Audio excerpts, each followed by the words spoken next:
Hey, what's going on everybody? Brando free-to-play, back on my Iron Throne free-to-play account. And god damn it, it happened again.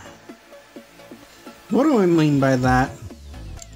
I didn't set an alarm for when my shield was gonna go down.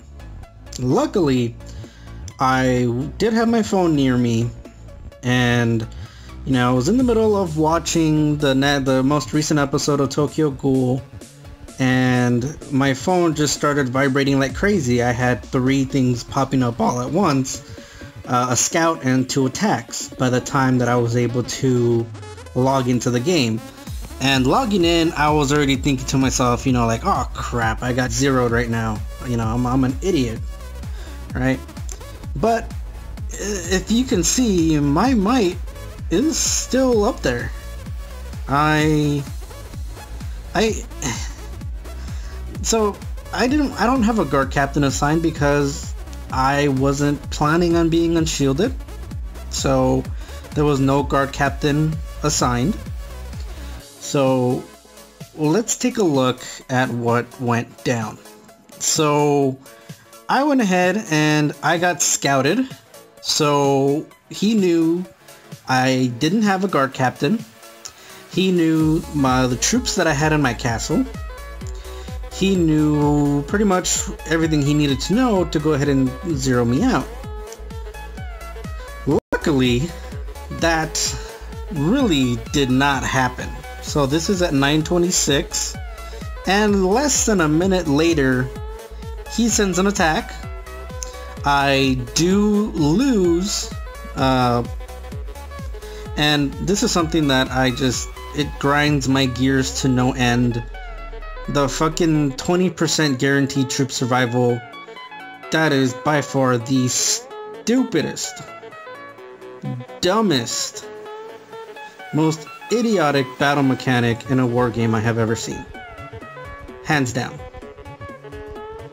It's fucking retarded. Netmarble, get rid of it. Seriously. There is no excuse for this.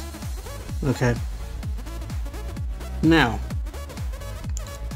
the reason this person won the attack was because I lost more might than he did.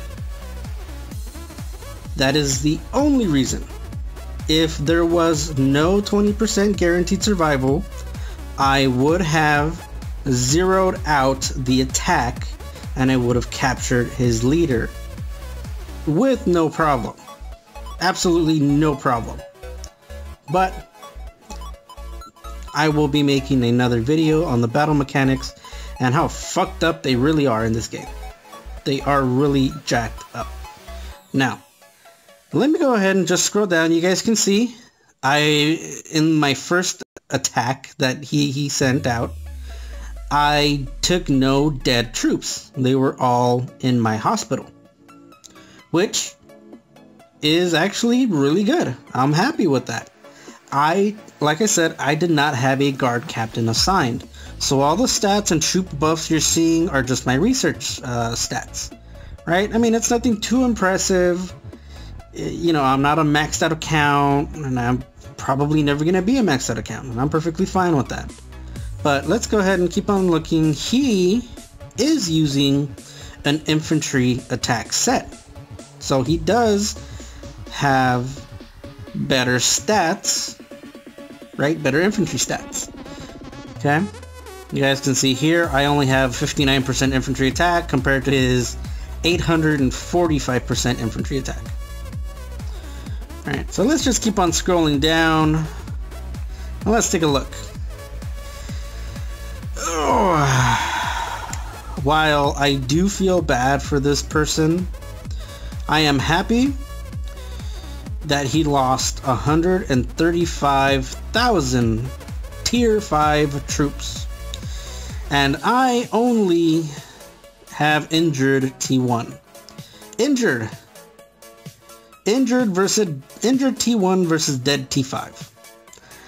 I love that trade-off. I have absolutely no problem taking that L, because that's a small L compared to his big L. Sucker. Next attack.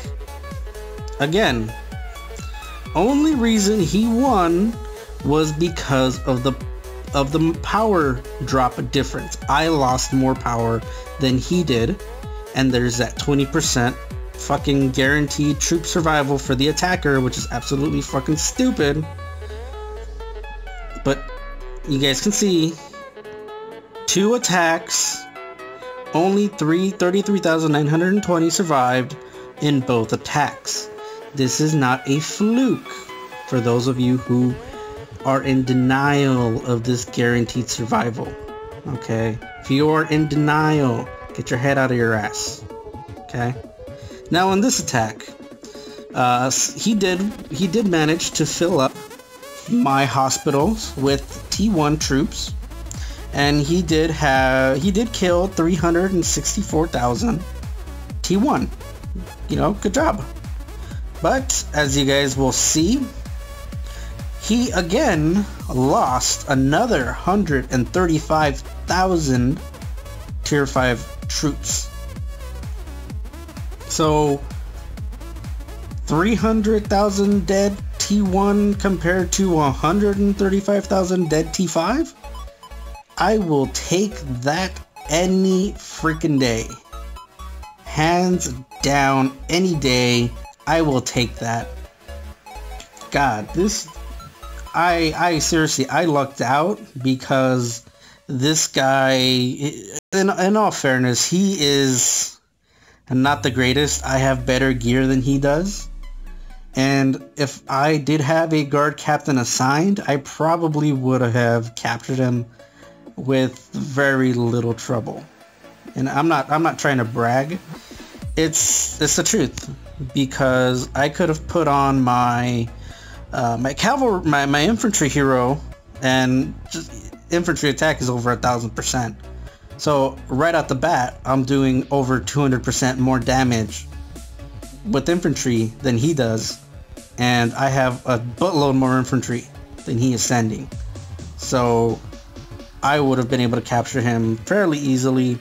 I do also have a range set now, which if I would have put a range set on, it would have decimated his infantry troops that came on. Now, luckily for this person, I did not have a guard captain assigned. Well, not luckily, because if I did have a guard captain assigned, he would have only attacked me once and only lost 135,000 troops instead of attacking me twice and losing over 270,000 troops. So, you know, it is a something that person will definitely have to look back and see exactly what he did wrong, and see just how lucky he is that there is that 20% guaranteed survival rate. Because yeah, I would have captured his leader and it would have been pretty embarrassing for him, right? Because ultimately he did burn, he did take some resources, not a lot, but he did take some. Now if you guys are wondering what my troop composition is looking like, I do still have a lot of T1, which I really do need to get rid of. I just have not gone unshielded to take an attack. I did today, but that was an accident and he didn't really kill that much. I do have another 6 million T2 troops, actually 9 million T2 troops that need to go away. And then I am going to go with that T2 siege kind of a setup that Bake has made fairly popular. And I can see why it is popular, because there is no direct counter to siege. Siege doesn't counter anything, and nothing counters siege. It's just flat damage. There is no preemptive, there is no leverage, there's none of that stuff, right? So I can see why T2 Siege works. Do I agree with it? Not really, but I understand why. Based on the game's battle mechanics, I see why that's how it works. Maybe I'll make a video about it, maybe one of these days. We'll see. The rest of it, I have about 1 million T3, a little bit of T4 and a little bit of T5. I'm actually going to skip T4. I'm not going to build a lot of T4. I am primarily going to be T5 and T2 Siege. Pretty much because I really don't see a reason not to. I definitely want to be able to take attacks pretty easily. I know that I will not be able to withstand a full tier 6 march at this point in time. Maybe in a couple of months, maybe in about a year, I might be able to. But right now I cannot. And that's fine. I mean, traps do take a while, especially if you're free to play. So with that said, I hope you guys enjoyed the video. Go ahead and leave a like, and as always, I will see you guys next time.